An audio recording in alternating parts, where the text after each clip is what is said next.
I'm a journalist by trade, but to discuss this profession on the latest episode of Make Your Mark, I'm joined by someone much better than me in this realm, and that's Mel Ramsay, the editor-in-chief of GGRecon Esports. I believe, does it still have the esports on the end there? Or is it just GGRecon? Just GGRecon. Okay, can we discuss that a little bit first? Yeah, if you like. Okay, so how long ago was it the company launched? December 2019, so like 2.5 years ago.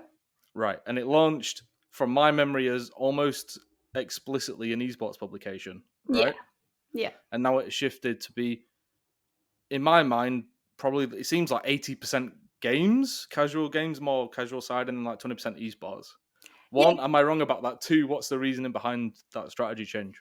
So it's Roughly. gaming and esports. Since I came in with my knowledge and things like that, I introduced more of a gaming focus as well, just to ensure that we're covering all bases, really, to maximize what our audience get, because really they want to come here and see not only esports content, but also things like gaming guides and gaming in general.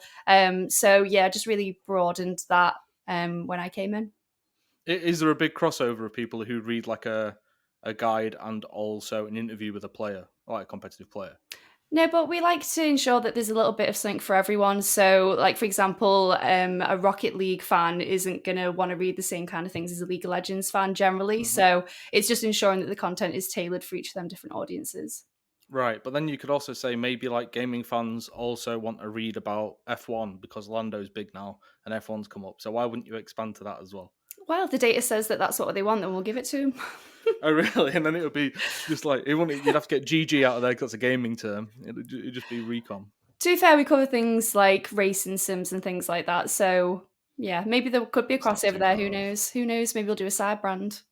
Right, you never know. Yeah, it was just, I know that seems, I don't know, like quite pressing questions early on, but I'm just curious of the not, well, it's not a pivot for you guys, is it? It's like broadening on what you cover. Yeah. Whereas obviously we saw it with like ESPN esports, started out pure esports and then tried to go gaming, but it took like journalists who are very decent written journalists and tried to put them on video and stuff, and it necessarily didn't work out. And an upcomer, almost rest in peace for them, another esports publication that launched like a year ago, they basically said they were the like premier stop for esports coverage, but I know that their best month, which was the last month before they laid a bunch of people off, Yeah. that Yu-Gi-Oh, like some, I don't know the name of the game, but like some video game based on Yu-Gi-Oh was actually like the highest source of traffic for them.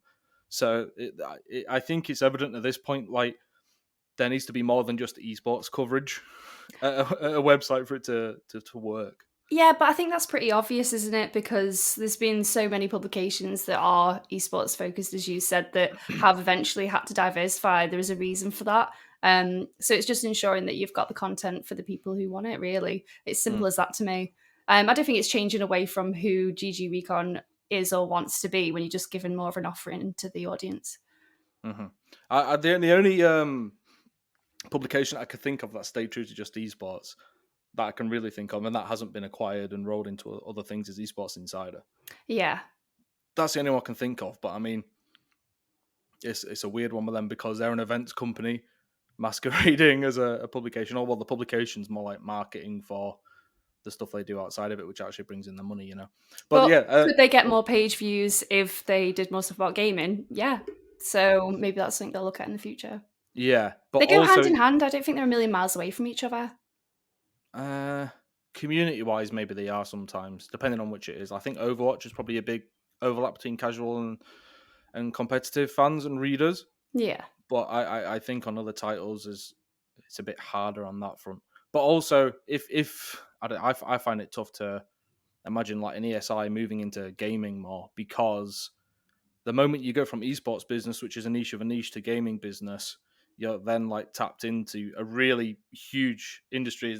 I was going to swear emphatically there, but a rather big industry there, which I think the games industry is worth more than music and Hollywood put together, right? So you're then competing with however many publications that also want to cover the latest business stuff in gaming. Yeah, that's Because true. so you're instantly having to compete with gamesindustries.biz and all, I guess, the more mainstreamy publications that will cover a Microsoft, Activision, Blizzard kind of angle and all of the mergers and acquisitions we've seen this year so far. So I think it is a tough one to justify, but I guess more on the casual front, it makes more sense with all the guides and stuff, which you guys are obviously putting a lot of importance in now. Yeah, but I think it's also important to mention things like traditionally gaming websites are also like going over into esports too and covering big esports news. So clearly it goes both ways. It's not just like a cash grab. It's like it genuinely is something that is beneficial for the user. Yeah. From what I see though, like what it seems to me, a lot of the esports journalism that comes from traditionally games publications seems to be either attacking how esports is at the moment by saying there's a certain couple of narratives that go around, which they go onto quite a lot, or it's exposing something like TSM or Riot Games, which rightly so. If they're being knobheads over there, then they deserve to be exposed, right? But like, it seems to be only the stuff they can guarantee is going to be pretty salacious and driving the clicks. But I mean, that's what the business is, isn't it? It's all clicks at this point. I was going to say about Simple when he spoke about Ukraine, like that was a big one, but I guess that kind of fits into that bracket too. And yeah, especially as it was, because he was live at an event and it was quite early on, right? I think it was maybe a day or two after things escalated and broke out. Yeah. I should make that very clear. When Putin's Russia invaded Ukraine, I want to make that clear, not just like it's an escalation, but like it was not good there. But so one thing I think is really important that we discuss quite a lot over at Hitmarker is like unpaid internships and like volunteer roles. And I can speak for myself when I said I haven't done those. I didn't do those when I got into journalism, but I like was unpaid when I started because I just like started my own website / blog and got going that way. Sorry, and I didn't get money, and I was putting in a lot of time. But I think without all of those reps that I put in, I probably wouldn't have gotten to where I am now, and especially as quick as I did it as well. Because I went from like getting paid for the first time to write, and then being paid an amount where I could work full time to write in the space of like 3 months. Like it went very quickly, but only because I'd done all that ahead of time. So I say all that to say, are unpaid internships and volunteer roles and kind of like very junior roles that don't pay a lot, like are there good reasons that justify their existence in journalism and writing, would you say? So this is a bit of a controversial topic. I started writing 2010, so wow. 12 years ago nearly. As in school. Yeah, there you go. I'm very old. But no, so I started off just trying to do all the things that I could. So like going to my local paper. I went to a few of them doing like a few little shifts here and there. Sorry, my phone's going off. A few little shifts here and there. And because I don't have any contacts in the industry per se, back here when I was 19, 20, I was just trying to find my way into journalism. I knew I wanted to write. So having these kinds of opportunities, like I did a Sky News placement, but they managed to put me up in like a hotel and stuff, which was great. It was amazing. It was a great scheme. So there was things I did for free a lot, but if I hadn't have done them, then I wouldn't have got anything on my CV to be able to go to places and be like, look, you should hire me. So I think the benefits, it's very easy for someone to sit there and say no to all unpaid internships or no to all placements unless we're paid. But if you don't have literally any other way of getting into the industry whatsoever, you don't have any family ties. Like both my parents are unemployed. There's literally no other way to get in really, unless you do what you did, obviously, and starting your own blog. So there's so there are benefits to it. However, at GGRecon we don't have any volunteers or unpaid internships. We do things like the Kickstart scheme through the government, which sadly is closing down shortly, but we get people on and give them a decent wage and ensure that they're getting all the training that they need. And it's a 6-month placement. We actually extended one to about 7.5 months. So I think that's really great, but they're getting rid of it. So it feels like the one kind of thing that was like bridging that gap is kind of getting ripped away from us. So if someone came up to me and said, listen, I really want to get a byline, I really want to get like some feedback, and like I really just want to write and get something on a website, I would talk to them and like see what they wanted and like what kind of support I could give. But obviously at the end of the day, if you're publishing something, you want to make sure that someone's compensated. But we've seen things go viral about how little a lot of freelancers get paid as well. So it's a really difficult kind of balance to strike. But as I say, I wouldn't be where I am without doing any like volunteer work or anything like that. So personally, it was great for me, but I can see why people don't like it. But it's one of them, unfortunately. Yeah. So you mentioned like freelancer rates. I've been solely esports throughout my journalism career, so I can safely say rates are typically awful there. And not having the gaming knowledge, I need to lean on you and for this. Like, are there a lot of websites that can pay like a decent rate, both freelance and I guess like even salary wise in like the wider gaming space, or is it quite similarly dire at the moment for people trying to make it? I think it really depends. Like I've spoken to other editors and stuff about like what their going rate is, and it does seem to depend. Like some places will ask you to come up with some kind of like social spin that they like on a story that they can then put out on social media, which it then stems down to the responsibility of the journalist, which always seemed odd to me. Like it's kind of like you're the one who's responsible for how many clicks they're going to get through social media, when really it should be like you're just responsible for writing a good piece of Of content, course. and Yeah. then the social media team can then fix that. So yeah, it feels like there's more pressure on freelance journalists, like uploading directly into the CMS, like getting all like sourcing all the images and getting all of the permissions. It's not just writing copy anymore. It's you got to come up with the SEO title. You've got to use Yoast sometimes if you've got WordPress and things like that in terms of SEO. So there's a lot more that is expected of freelancers from what I'm aware. But at some places, like your traditional places, your IGNs and so on, places like that, sometimes they will just take the copy. So it's kind of, I can see that the businesses are trying to get like a bang for the buck essentially. But really, you've got to think these people are trying to make a living at the end of the day. And bylines are all well and good, but it's not going to put food on the table, is it, unless you're getting paid? No, not at all. And it goes back to that classic meme, which is somewhat overrun now with like paid in exposure, of course. But like that is a legitimate issue a lot of the time. It's like, look, like you'd be blessed to have your name on this publication, and that itself will open doors.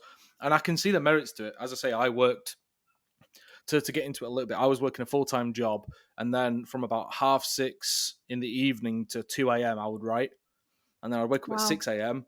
and then I would write for an hour Ew. and do socials and all the graphics and stuff, for like my own little website. And then I'd work, and then I'd sometimes do stuff during dinner in my full-time job as well. Like, and that was purely out of like passion. Like truly, I was like, I never even thought about the fact that I could be a writer full time. It was genuinely, I was just really interested in what I was doing, and I guess I got wrapped up in the whole building a project aspect of things as well. How long But did you do that for, though? a, a good year, Wow. 4 hours sleep a night. And now I need at least like 8 hours, like probably 15 minutes. If I don't get those 15 minutes on top of the 8 hours, it's a wrap. So like things have changed a lot. But like back then, yeah, it was just like no matter how tired I felt, it was this hunger was driving me. And that makes me think if I was a part of another project out there back then, so writing for someone for free when they could afford to pay me something, they could probably really abuse that. Yeah. Because they may try and make it feel like a family feel at a company, and say like there's obviously a bunch of issues that come along with that, but like they can spin it in a way where you're contributing really well, and at the end of this unholy slog in which there's no date, you never know, you may get taken on, you may actually get paid at that point. So there are many ways in which it can escalate in a very bad way, Yeah. especially if you're not on top of it, or it can go the right way and you make it full time or whatever, or it might not be for you. Because Yeah. I could have spent that whole year and then realized like, oh, it's quite fun, maybe because I'm writing about things I like, but I'm just not that good. Like it could Yeah. have gone that way. I can see where there's like potential negatives there. Luckily, I've worked more recently at really positive places that have like a good idea of like work-life balance and things like that, and will always want to compensate people. So I've been lucky in that respect, I guess. But I have worked places in the past that have not had that mindset and are more Mm. like, as you say, you should be grateful that you're writing for us. So interesting, It's like isn't I'd it? rather be grateful for the money you pay me, to Yeah. be honest with you, mate. Like, I mean, that at least allows me to buy food and keep the heating on. Yeah. you know. But so I think we're in agreement that working for free is not inherently evil. But part of me thinks that changes a little bit when a company gets to a certain size and a certain revenue and profitability. though, that's an arbitrary line you have to draw. You have to put like a price tag on it somewhere if you want to make that argument that companies at a certain size should have to pay. At that point, like you have to, like, if I really want to make that argument, I have to say they should be making $1 million a year or $2 million a year. Otherwise, what's that size? So maybe it's not a cohesive or a coherent logical argument, and it's just nuanced. And saying all unpaid opportunities are awful, only paid things are legit, is maybe not the best way to go sometimes. Yeah, I know what you're saying. It is strange, isn't it? Because how can you decide, like, if you have like freelancers who you're paying, and then you have potentially freelancers who you're not because they don't have as much experience or whatever? Like, how do you differentiate? Just because you hit a certain like monetary threshold, like obviously GGRecon, we always pay our freelancers. So under this rule, would we have not had to until we reach a certain amount? That just wouldn't feel right. Especially when it's a specialist subject, because all of our freelancers are esports freelancers and not gaming. We do gaming content in-house. Why is that? Is it just cheaper to have freelancers than? No, I feel like, well, we're based in Manchester in the UK for one thing. So getting people who are like really good at writing and really interested in esports is difficult enough as it is. So having the freelancers, like we have one in like Florida, we have another somewhere else in America, we have them all over the world. So having that flexibility for that and just being like, right, what do you want to write about, and like what is going to make it work, it's better to do that just wherever. But then with the in-house, it's trending news, and then we have our esports trending news in terms of a couple of our in-house journalists as well, but predominantly it's all done through freelancers. It opens the pool to more people, and that's how it works for us, I think. That makes sense. I remember when I got started in esports, at one point I was freelancing for 9 different publications and like social first companies and stuff like that, like either writing scripts, or I was a weekend editor at a company which ended up, I didn't know at the time because I was very new to the industry, but it was owned by ES Force. And ES Force is the company that owns Virtus Pro, which is owned by a Russian conglomerate, which is now in a Russian conglomerate, which is then oligarch above him. I didn't realize at the time, and as a business journalist, now I look back at that and I cringe with some unholy force. But at the time, I didn't know it was just that was a source of money, and I could learn about esports more there. And yeah, it was like I think nine different places at once. I was having to work like 7 days a week to make sure I was making good money. That's mad. Adhering to all them different style guides must have been something. Well, in esports, even 4 years ago, style guides were very modest. Oh, okay. It was just like, don't use HLTV photos because they'll attack us legally. Make sure you spell correctly. This is how you format this company's name. Dota 2 is formatted this way. Don't capitalize. You know what I mean? Like, it was just little bits and bobs. There was nothing like particularly strenuous by any means on that front. Oh, right, okay. It does seem like it is trending in the right direction generally in esports, I can say. I guess in gaming as well, I would assume it's getting better over there, because I don't want to paint a doom and gloom picture for anyone watching about like how it is really crap in these industries, I suppose. But like, it's not, even though it's tough, it doesn't mean it's crap. It's actually really rewarding when you can like break through and go full time or win an award like I think your publication did last year, and you're up for another one this year, right? Like stuff like that. It looks good. No. Did you not win it last year? We were highly commended. You were finalists or something. We were highly commended. We came second, and this year, no, we didn't win. That's so that wasn't me trying to take a shot. I genuinely thought you had won, and then you're up for the back-to-back this year. I mean, I'll take it. Yeah, winners. Yeah, sound. And that was with the drum? Yeah. Are they like a marketing and advertisement type thing? Yeah, but their awards are pretty good. Like, I would have loved to have won that. Well, you'll win this one, I'm sure. We didn't, but thanks. Oh, no, not another one. We didn't even get highly commended this year. We were up against some really good people. Yeah, and I guess it was like for niche websites, right?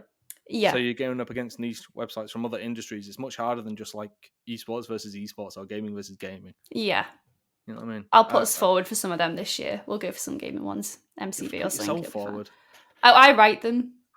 Oh, right, because when I got my 2 nominations and no, never mind. No, that's a joke. But you mentioned good writing a couple of minutes ago, and I have a theory. You don't necessarily have to be a good writer at all to be a good journalist. Do you agree? Do you disagree? Let's discuss that. I A good disagree. writer. I think a good writer to me is someone who can construe information in a really interesting way, in a way that grabs you. And I think Ooh. that's like a very what. Should it not be objective though? Well, it has to grab you straight away, though. Like, if you can't be reading something, it's like a blog. Like, no offense, but like today I did this, and like today I went and did this, and then that comes back to this point. Like, a lot of people don't realize that at the end of the day, it's not a self-serving exercise to write articles. It's to serve the audience. The public, So yeah. yeah, but people will be like, oh, so like the amount of times I've read things, and it's just like in this article I will, or like yeah, I did this, and Well, that's then because they've just come straight out of like school or I college where they know, have but to no write one some dissertation or something. but no one taught them that, and that's what I'm saying in regards to like unpaid opportunities. You get that feedback and go, don't do that. You don't say a conclusion. Like, so I would say you have to be a good writer in the sense of like you need to know what the audience is going to respond well to in Okay, regards to getting your point across, and that is quite difficult. I agree with that, but I mean on like a technical basis. But like being able to use apostrophes and stuff. Not grammatical, but like the way in which the way in which you construct sentences and stuff. Like there are certain people in esports that I will not name. If this was my personal channel, I would, but we're on the wonderful Hitmarker channel, so I'll be nice. There are people who I feel in the esports industry who are very highly rated esports journalists who their writing on a technical level leaves a lot to be desired, or mimics that of what I would suggest a 7-year-old would write such a thing like. But it's what they're writing about, which is sick. So whether it's a scoop or like they've got this really analytical piece that they've only been able to kind of put together because they've got a decade experience in the industry and have built up their own ethos on how things should be, and they have their own kind of frame in which they can look at a match in CS:GO, for example, and truly understand what's at play there, and they can offer something unique. I think that carries people a lot more than just good writing, Okay, and I I get your think point.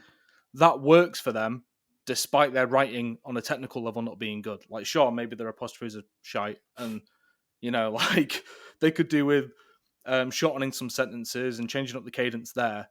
But like, even in spite of the fact they don't know those things, like their work is good because you're getting into their mind, I guess, on like a more feature basis and on a news basis. Of course, I think if you know the inverted pyramid and you're not writing like a blogger, I think anyone could do it, personally. And I know you said like they were never taught to like not do conclusions and intros and stuff like that. Like, are these people not reading news pieces that are out there at the moment from the sites they admire and from the journalists they admire? I think it's very easy to pick up a lot from those things without ever having training. Yeah, I agree. But a lot of people obviously are reading a lot of articles and are reading all kinds of things like that. But they're still got that mindset where it is more self-serving than it is of that of the audience. And Right. that's something that I struggle with trying to get across. And I'm like, okay, if it's like an opinion piece, talk about yourself as much as you want. But when it comes to like features that are Mm-hmm. more like trying to get information over, like don't talk about yourself. I think that it's something Yeah. that's quite a common issue, but with the right guidance, with the right feedback, yeah, maybe these kinds of people would be like the next huge journalist. You know what I mean? Mm-hmm. It's just little things that aren't taught, and that's where the benefit lies in terms of. I will give an example. I said I wasn't going to, but I think I think he's a good guy. So it's nothing against him on a personal level. But George Geddes, probably the most prominent Valorant journalist we've got right now in esports, on the esports side at least. His writing on a technical level, if you go to .esports and have a look, is not good. Like, there are errors in there, even though it's gone through an editor and stuff. But that doesn't matter. He's getting paid probably double what I'm on, and he's probably half my age at this point. I'm 27. He looks about 13. No, he's like 21, 22. But like, because he can get access to this information and he's worked his way to have the source network to be able to get this information that is unique to him, exclusive for Dot and him, you just look past the writing because of the information he can grab. I think that serves him much more than if he was to brush up his writing now. Like, he's made it, per se, without ever actually being a good writer. In my books, of course, just my humble opinion. Okay, that's interesting. I wonder how much. Well, a lot of that then does lend itself to the work of the editor there as well, and the sub-editor. Like, Or if lack of. it's... Hmm? Or the lack of work from the editor and sub editor. Yeah, so, like, obviously, if they've got, like, the talent there, I know what you're saying, there should be feedback given, and there should have been editing prior to it going out, I suppose. I agree, but it's everyone effectively that I've stopped reading as much now. But there was one point where I was starting to discover this my theory that I've got now. So I was reading like a lot that were coming out, and I'm like, wow, oh wow, another one. You know what I mean? But like, it don't matter because everyone was saying in the replies like, dub, this is a dub. Like, I don't know what else they say. I'm not part of that crew, unfortunately. I'm not cool enough. But like saying it is a dub and things along those lines that I don't understand about it, because it's not actually about his writing at all. It's So, about the information he's getting across. what specifically, on a technical level, do you mean? I think that goes almost too much into nitpicky bullying area. But in But general, not just this person specifically. I mean, a lot of it is subjective as to what you like out of your writing style of your favorite author and stuff, right? But I think there's something to be said, generally speaking, of engaging a reader. So, for example, if everything you write is like one long sentence, instead of breaking it up and having a long, maybe a mid-length sentence, and then go to a short one, and then a long one, and break it down a short one again, establish some sort of rhythm that breaks up the, I don't know how mundane it can be. You can almost get lost in it if you're just reading the same thing that's part of the same sentence, or it's just they're just droning on. Whereas if you can like break it down and find like a good cadence that works, you can keep them more engaged that way, which is something I started to work on quite a bit before I moved over to Hitmarker to do other things as well as writing. But it is something I keep in mind and think about a lot now. Just little things like that, I guess, effectively. Even word usage. Some people write as if they're trying to sound smart, whereas I Yeah. think the smart people, of course, can break it down in the most simple terms. No, I You know know what I what you mean? mean So there. they'll be Like, like, therefore, and then however, but then, and it's just like, oh, come on, man, like, you don't need all of this. yeah, there's one thing that I always say to my journalists, and it's like, when they say, "What is the word I'm thinking of?" I always say, "You sound like you're writing a Shakespearean play." What do they say? Whereas, or something like that. Like, they'll Yes. use these words, and I'm like, it's like, we're not Shakespeare. Like, let's just No, make it a like nice banging a and simple. semicolon there and let's keep it moving. No, no semicolons. They're banned. They are banned. From GGRecon. Yeah, they're banned. Oh, actually go and read Hitmarker and see if you can find one now. Oh, and of course, you already read everything we put out anyway, Of course, I'm very like familiar. every smart industry person should. But so what would you say are necessary skills for someone who hopes to be a good journalist? Obviously, you believe writing is important. We've established that bit, Yeah, but there's a lot more to it for actual journalism. for me as well, it's the ability to take complicated subjects and be able to simplify them down for anyone to be able to understand it. I think that's really important. You can't write as if just assuming that the people that you're writing to understand all of the context and all of the backstory. Like, you have to be able to break it down and make it easily digestible. For me, it's all about the user experience, and it's just about like, okay, they've come here for what? Like, and what are we going to then give it to them? And this is specifically in regards to news. When it comes to features and things like that, it's a little bit more complicated. It could be anything from satire to opinion, as I mentioned earlier. So the rules kind of go out the window for features for me. I think that as long as it's specified that if things are opinion, that's absolutely fine. But when it comes to news, it's got to be very evenly balanced. So, for example, the other day we were talking about, I think I spoke to you about it actually, about the Z symbol on the sticker. Was it Shiro? I can't say it. Shiro, yeah. So Yeah. we should, CS:GO PGL Major, that's going on as of recording this. They get stickers if they get into the major, and then players can go and buy cases, which then could get them the stickers. Yeah. So we wrote a story about that, and obviously I wanted to make sure it was as evenly balanced as possible. You need to have like there can't be any kind of opinion there. It needs to just be facts. So Jack, our esports journalist, he was brilliant and made sure it was completely balanced. And I was like, right, perfect. So there's things like that with news and features. They're two different worlds for me. So yeah, That's where Yeah, I'm at with that, really. like we're seeing, I think we're seeing a bit of a world now where editorial and opinion are getting mixed way too Yeah. much. On like a yeah, as you say, it's fine if you mark it up. Like I know what I'm going into if it says opinion, blah blah blah blah blah. But if it's not that, and then I go into it and I see people framing things a certain way or saying I blah blah blah, and I'm like, whoa, it's Yeah. blending in way too much. And I think it's partially because a lot of journalists feel they need to I guess show that they have a personality as well because Yeah. they want to be a brand or whatever. You know, like I think like Taylor Lorenz, very controversial figure right now, tech reporter, and basically said like everyone should be trying to make their own brand. And I'm like, yeah, but maybe not at the expense of your authority and how much people respect you and trust you in your written work. But it depends what you kind of prioritize on that front.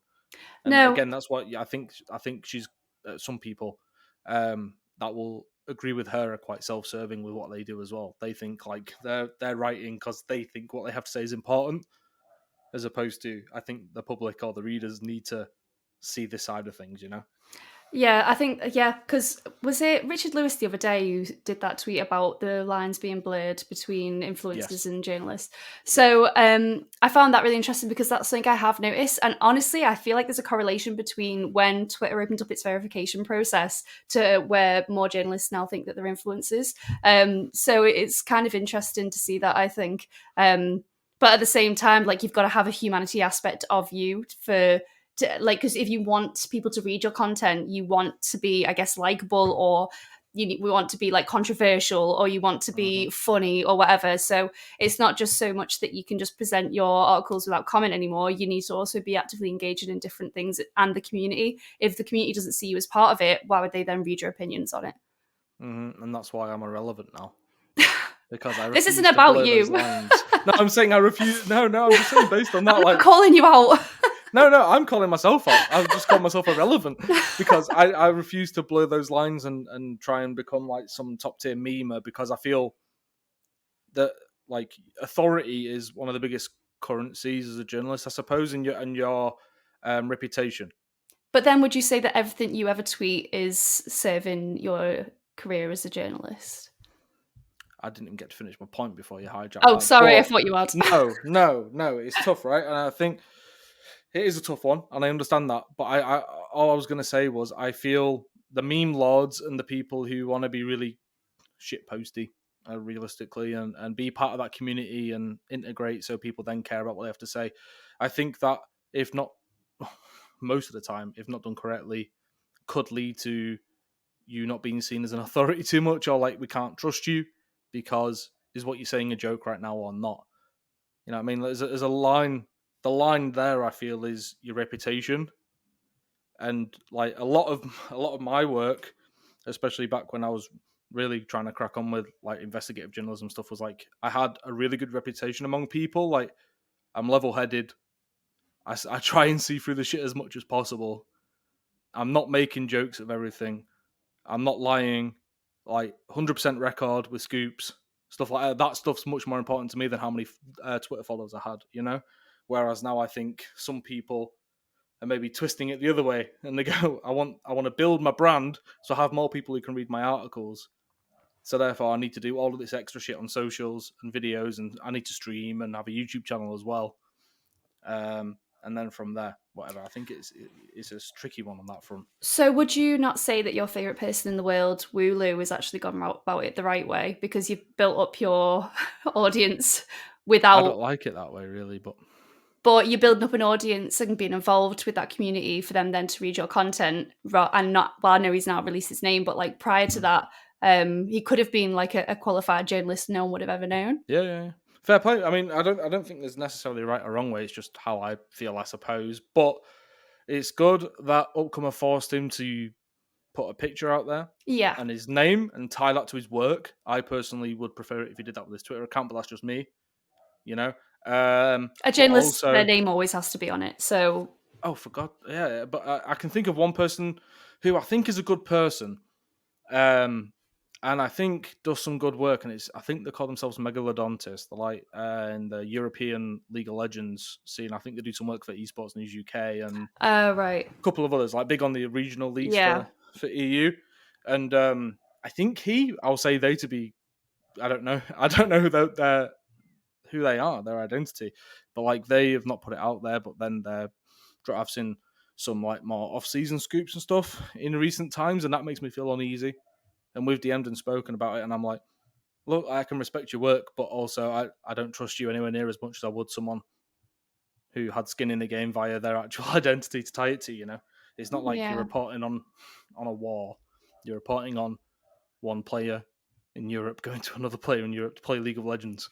But I don't know the reasons for it. But I just Yeah. inherently lean towards people I know have got maximum stake in what they do. Okay, that's interesting. Because I'm just trying to think, like, do you need to be to get to be a really big name in esports? It appears that you need to be either very opinionated or a sheep, like a cartoon sheep. Okay, yeah. Well, I mean, if you're not opinionated, you blend in with everyone else, right? But this is where I have a little issue. Like, Which is true, though, right? yeah, but like, I have never openly said anything about in regards to any esports teams or anything like that. Like, I get Yeah, sent. and you lost your Twitter verification, I so got it back, and that was not my fault. Anyway, I didn't say anything bad on Twitter, just for anyone that thinks that. So like, I'll get sent shirts and stuff with like Mel on the back, and I'm like, I'm never gonna wear them because I'm not gonna like. It feels icky to me. It feels like you've got like you need to, for me as an editor in chief of a publication, you need to be completely what's the word I'm looking for? Yeah, impartial. thank you. There we go. I used to like. I literally went and picked up my UK Esports Award wearing a 100 Thieves hat. And only looking back did I go like, oh, that's a bit iffy. I mean, I was off of work at that point, so it's part of the community I'm in.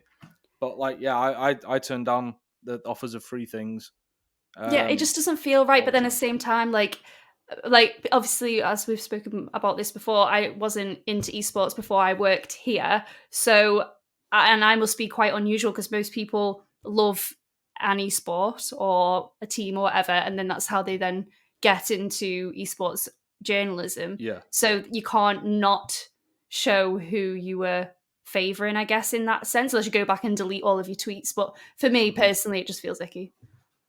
I get that, and I respect you for it. I think it's safer that way, and it's more professional that way. But in keeping with time, I don't want to keep you too long, so I will move this along a little bit, and we'll go back to, I guess, really trying to equip newbies with what they need to move forward. And am I allowed to call them newbies? Aspiring journalists. Yeah, either That or. sounds better. Is formal education a necessity in your mind? No. I don't have formal education. A lot of people don't in esports, as we say. They like games and they think that qualifies them, and it works a lot of the time.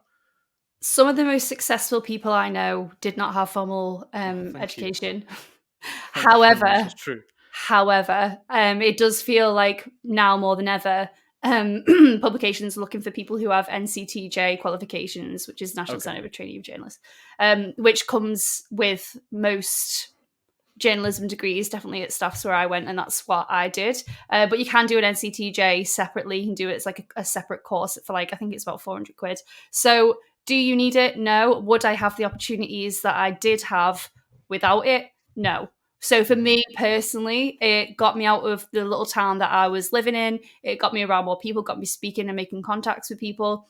A big thing that I would say to people now as well, like obviously I've only been using Twitter for like a year properly, but I feel like in gaming journalism and esports journalism specifically, it seems like something that you need to follow people on and engage with. As much as we've just said all this stuff about Twitter, it does seem to be that like that's the LinkedIn of games and esports, apart from Hitmarker, obviously.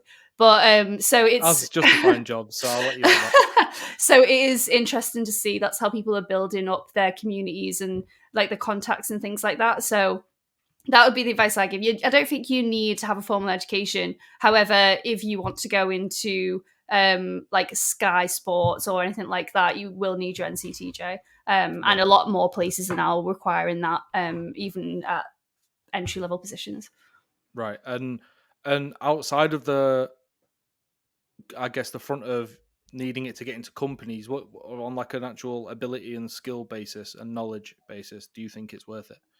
Yeah, I learned everything that I know about media law through the media law course that I did, Hmm. or module, and then the NCTJ accredited exam. I know shorthand, which doesn't appear to be as important these days, but it's nice to feel like a journalist, I guess. There's lots of different aspects of it that are really interesting, but media law specifically, because I see so many people posting stuff that they shouldn't be. And it does make me concerned about the leadership teams at other publications sometimes, especially when we're in this age where any Instagram page can now make a website. It is concerning for me. Like, we need to have these standards of journalism met, but if you don't know it, how would you follow it? But they'll just follow like what the Sun's done or what the Daily Mail's done without realizing that they have teams of thousands of lawyers at their beck and call. And you starting your own website doesn't. So just because they think it's okay doesn't mean it's okay for you. Hmm. I get you. Okay. And if you were to turn back time now and be starting afresh and looking to get into journalism, would you do education again? Or if you had the option of how long was your education? Was it 3 years? Did you do in 3 years, journalism? yeah. Right. So 3 years of like in-house experience gained from publications. Which would you choose if you could go back now and start fresh? Would you do the education route or 3 years experience? So knowledge versus experience. And I'm forcing you to choose one. The place that I'm at in this hypothetical, does my editor have knowledge of media law? Let's say yeah. Then that yeah, experience. You go experience. Yeah, as great as education was, and it got me to very quickly progress through the ranks in terms of my job roles, I do think that things like the Kickstart scheme are just so important. And also, I'm lumped with like this effectively student tax every month that I do not like. So I probably would have gone for that and then done an NCTJ on the side.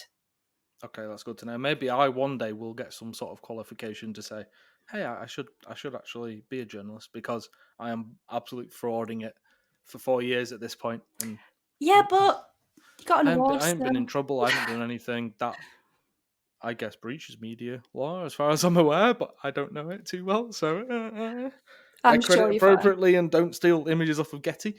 And I don't just defame people all the time and insert my opinions into stuff, you know. So another thing I know very little about, which we have spoken about before, I should say, sorry, and that's like unions, Yeah, which I think we really need to speak about because it's important, and there's no discussion of it from what I see at all in esports. I can't speak about gaming as a whole, but it really seems like an afterthought or not a thought at all. so my advice is if you're wanting to get into esports or gaming journalism, you need to join the National Union of Journalists, the NUJ. Even if you're a video editor or a social media manager, anything like that, they will accept you. Get a nice little card, like lovely, lovely. That's like nice. But when you need them, this is what happens, and this is what a lot of staff don't realize, or people who just work anywhere in these publications, they don't realize that if you get pulled into a meeting, you have 48 hours to source some kind of representation. And it's what's stated as union representative. If you then join the NUJ when you've got 48 hours to source someone, they are going to prioritize people who have been with them longer. And these are like charitable kind of organizations. Like, a lot of people are like volunteering and stuff. So if you come in and you need someone in 48 hours, it ain't happening. Not a chance. Not a chance in hell. So if you've already got that and you've got that established relationship, you can then get someone to come in and represent you. And people don't realize this. They think they can just join it and then just get a representative. That's not how it works in my experience. So you need to join these so you've got that protection. Also, I've had things before when I've needed a member of NUJ and there's been like a load of cuts at BuzzFeed and they're just completely swamped. And now what are you going to do? So the longer that you're a member of it, and it's tiered pricing as well. So if you're a student, it's going to be a lot cheaper than if you're on a lot more money. it's genuinely one of the most beneficial things that I've ever been a part of, and I tell everyone to be a part of it. I just think that they know the law better than you do. They know what a company can and can't do. And as you said earlier about this whole family thing, like sometimes that family will just oust you. So you need to have that backup there, especially if you've been employed for less than 2 years. When you've been somewhere for over 2 years, you have more employee kind of like safety net. But if you've been there 1 year and 11 months, hun, you need some kind of representation. Right, and the NUJ, this union you speak of, is that international? Is it UK specific? I believe it's UK specific, but there'll be ones. So find equivalents if you are not from the UK and you are looking into it. I would encourage people to do it as well. Like, I don't know how long ago it was you told me, Adam, sort yourself out, get involved, but easily over a year. Would you say over a year? But at this point, probably around a year. Yeah, I've been on the website once, which is a start. But don't use me as an example. Use Mel, which is why I brought her on in the first place. She's much better than me at this stuff. You're a much more professional journalist than I am, is what I can say. Every day I wake up and just hope that I'm going to be more professional than you are. So there you go. And now you've heard it from me, and it's on record. You can play that as your ringtone every morning once this is uploaded if you need to, just to give you that boost for the day. But I mean, I had some smaller questions, but I think we've touched on the broad strokes, and people can DM myself or you. Yeah, if I have questions, right? I'm going to volunteer you up to accepting DMs from people if they have any questions on journalism. Honestly, if anyone ever DMs me and asks me for advice, like even on LinkedIn or anything, I give them advice. And usually that starts with try and find somewhere to get your name in a byline. But all these schemes, like the Sky News diversity scheme, brilliant, absolutely fantastic. And BBC often has schemes going on as well. So check them out, Google. Oh, there we go. Is there anything you want to plug before we go? I'll give you that opportunity because I'll be nice to you. Just GGRecon, we're great. Oh, not even yourself. So humble. Follow it's my site. GGRecon. Is it just GGRecon on Twitter now? Because it was GGRecon at esports. Has that changed as well? It's still at GGRecon esports because we cannot get at GGRecon. Thanks for bringing that up. You will get it. I'll just make sure people know what's going on there. You know, we don't want them following the fake GGRecon, do we? Yeah, whoever owns it, probably you. I've been sending distortion emails, not heard anything back in ages. It keeps going to spam, I think. But thank you for taking the time. I appreciate it, and for sharing your knowledge because you do know a hell of a lot more than I when it comes to this stuff. So I appreciate it. And how many subscribers do I want to get off of this? At least 10. I'm setting a challenge. So if you're watching this and you're not subscribed, which statistically is most of you, because I check the analytics, go and subscribe for us. And when we get to 350, I'll make our community manager Nathan give something away to one of the subscribers. Ooh. I'm going to do that. I've just decided. So yeah, I think I know what it would be. What? Sweets. Oh yeah. Okay. I didn't even think about that. Oh God. Right. Thank you everyone for watching. I'll see you on the next one. Cheers.